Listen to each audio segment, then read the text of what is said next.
Now then, let's start with what a thoroughly great group of people Artec are.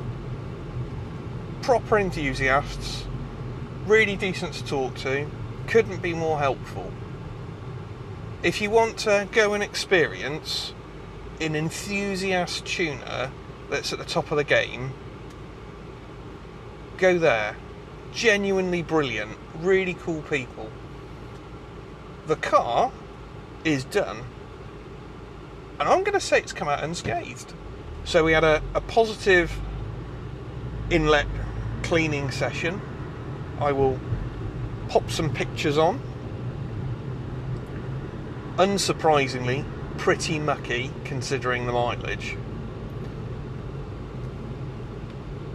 Injectors, all okay.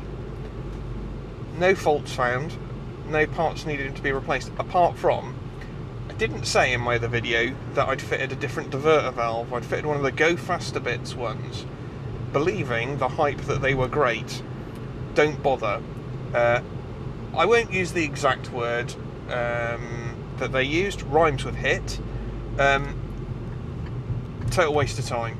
Just put, is it Rev G? Put a Rev G diverter valve on, standard VW1, job done. So, let's talk about how it got on, and then we'll talk about the drive. So,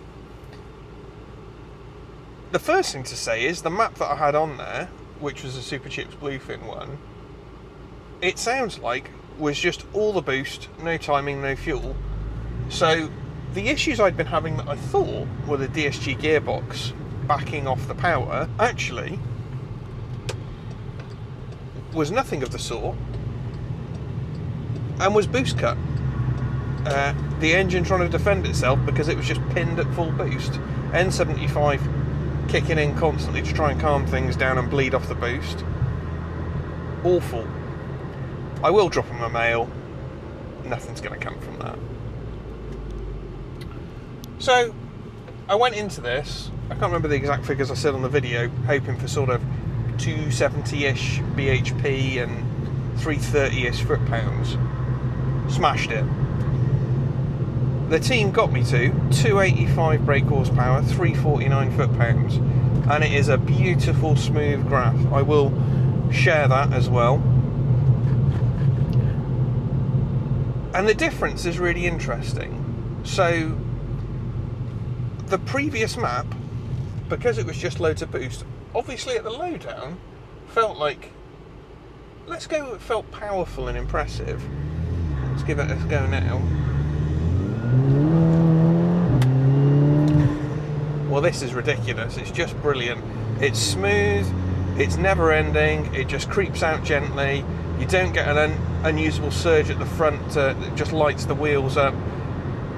Absolutely excellent. You'll see on the graph, there's no big peak. It's just a nice, gentle torque curve. Really, really impressive. Cannot recommend the folks at Artec enough. Absolutely brilliant. Go and enjoy.